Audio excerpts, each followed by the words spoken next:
मुझे देख रहे हैं MNS न्यूज लाइव पर। देखते हैं आज की कुछ खास खबरें। अमरावती में बोगस बीज विक्रेताओं पर होगी कार्रवाई। नकली बीजों की बुआई से आहत होकर कर्ज में डूबे किसान अनिल गवई ने कल जहर खाकर आत्महत्या कर ली थी। राज्य मंत्री बच्चू कडू ने कल दिवंगत किसान के परिवार से मुलाकात कर किसान के परिवार को नुकसान भरपाई के साथ बोगस बीज बेचने वालों पर सख्त कार्रवाई करने का आश्वासन दिया है।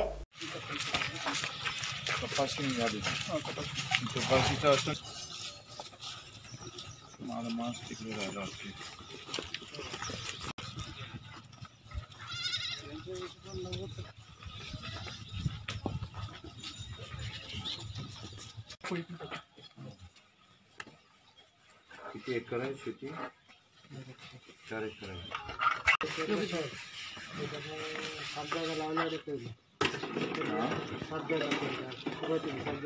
4 एकरामध्ये किती किती पावते आहे का त्याच्या पावते? एकाच कंपनीचं लावलं, पहिल्या लावलं ते अंकुरचं काय कसं काय त्याच्यानं तो म्हणे निघाला नाही का मोठा मोठा राहतो चालू तयार करा।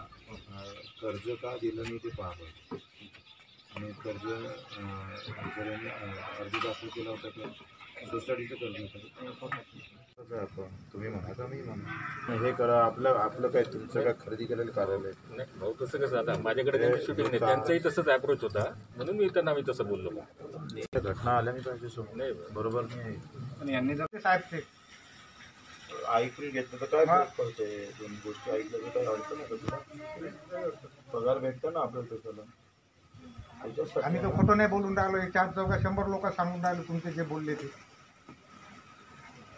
त्या नेमकं पेरणीच्या संदर्भातलं बियाण्याच्या संदर्भातला काय विषय होता आणि कर्जाच्या संदर्भात। आणि कर्ज असेल तर बाजूनं जर बियाणं निघालं नाही तर विचारायला नको? तेवढी तर माणुसकी पाहिजे का नाही? कृषी अधिकारी कृषी सेवक कशाला इथं याच्यात फसलेला दिसतोय। एकंदरीत जर गवईची आत्महत्या जर पाहिली तर एकतर बियाणात बरोबर न निघाल्यामुळे 3 डाव पेरावं लागलं आणि दुसरी गोष्ट का जिल्हा मध्यवर्ती बँकेनं जे कर्ज वेळेत द्यायला पाहिजे होतं ते त्याला दिलेलं नाही। या दोनही गोष्टीचा आपण तपास आता तहसीलदाराला सांगितलं, त्या दोनही गोष्टीचा तपास करा, 3 दिवसात अहवाल सादर करा आणि याच्यात जे दोषी असेल त्याच्यावर 306 दाखल कसा करता येईल तो सुद्धा प्रयत्न आमच्याकडून केला जाणार आहे। मी आत्ताच आयुक्तासोबत बोललो, कृषी आयुक्तासोबत, कारण बियाण्याच्या बाबतीत हा जो आता घोळ सुरू आहे सगळ्या इकडे तो अत्यंत वाईट आहे। एकतर टाईम पिरियड जो वेळ आहे तो निघून गेला तर मग दुबारा पेरणी करण्यात काही अर्थ उरत नाही। एकदा पेरणी झाल्यानंतर बियाणं बेकार निघणं म्हणजे मी पाहतो का सगळ्यात मोठं जर धोका आणि नुकसान झालं होत असेल तर यावेळेस होतंय। केलेल्या पेरणीमध्ये जे काही आम्हाला वेळ द्यावं लागतं शेतकऱ्याला, खर्च येतं आणि तो वेळ पुन्हा येईल आणि पाणी येणार ते शक्य नाही आहे। म्हणून बियाण्यासंदर्भात एक चांगला कायदा सरकारनं करावा जेणेकरून त्याच्यात फौजदारी गुन्हे दाखल कंपनीवर झाले पाहिजे। सध्या कुठलाही कायदा आम्ही पाहतोय त्या बियाण्याच्या बाबतीत, बेकार बियाण्याच्या बाबतीत, बोगस बियाण्याच्या बाबतीत कुठलाही कायदा नाही आहे आणि फक्त महाराष्ट्र सरकार पहिलं सरकार आहे का किमान त्याच्यावर पंचनामे करून ग्राहक मंचात जाण मग त्याच्यावर मोबदल्यासाठी पाहणं ही अतिशय वाईट गोष्ट आहे। येत्या 6 महिन्यात यावर नवीन कायदा निर्माण करावा असंही आमची आग्रही भूमिका सरकारसोबत राहील आणि ज्या कंपनीनं आत्ता सध्या किमान बियाणंच वापस करू नये तर त्याचा खर्चसुद्धा दिला पाहिजे। या बाबतीत सुद्धा मी आयुक्ताशी बोललो आणि आता उद्धव साहेबांसोबत सुद्धा बोलणार आहे जेणेकरून बियाणासोबत त्याचा खर्च दिला गेला पाहिजे। तसे आदेश कंपनीला करावे अशी सुद्धा आम्ही विनंती करणार।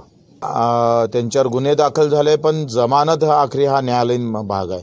न्यायालयानं त्याला कशी काय जमानत दिली हा नंतरचा तो त्यांचा प्रश्न असला तरी अशा पद्धतीनं मला वाटतं त्याच्यावर अधिक काही कुठले गुन्हे दाखल करता येईल का, संपत्ती जप्त करता येईल का, या सगळ्या याच्यावर निश्चितच आपण कारवाई करायला लावू। वर्धा में बारिश नदारद, किसान परेशान। वर्धा जिले में शुरुआती दिनों में अच्छी बारिश हुई जिसके बाद यहाँ के किसानों ने कपास के साथ सोयाबीन की बुआई कर दी थी। सोयाबीन और कपास के बीजों के अंकुरित होने के बाद बारिश लापता हो गई है। अगर 1-2 दिनों में बारिश नहीं होती है तो ऐसे में किसानों को दोबारा बुआई का डर सताने लगा है। यवतमाल में निष्कृष्ट बीजों से परेशान किसान, लॉकडाउन, कर्ज माफी, आर्थिक समस्या जैसे संकटों का सामना कर रहे किसानों को अब नकली बीज बेचने वालों और मुनाफाखोरों का सामना करना पड़ रहा है। यवतमाल जिले के कई किसानों पर कम दर्जेदार बीजों की वजह से दोबारा बुआई करने की नौबत आ गई है। इस समस्या को लेकर यवतमाल जिले के 549 किसानों ने कृषि विभाग में अपनी समस्याएं लिखित स्वरूप में दी है। अब आप हमारे चैनल को ऐप पर भी देख सकते हैं। प्ले स्टोर में जाकर MNS हिंदी लिखिए और ऐप डाउनलोड करें। साथ ही साथ आप हमारे फेसबुक पेज को भी लाइक कर सकते हैं और उन पर भी खबरें देख सकते हैं। लिंक ट्विटर, हाइक और इंस्टाग्राम पर भी आप हमारी खबरें देख सकते हैं। आप हमारे चैनल को YouTube पर भी देख सकते हैं और इसे YouTube पर सब्सक्राइब करना बिल्कुल भी ना भूलें। फिलहाल वक्त हो चला एक ब्रेक का। ब्रेक से लौटने के बाद देश और दुनिया की तमाम बड़ी खबरें देखने के लिए बने रहें MNS न्यूज लाइव के साथ। नमस्कार।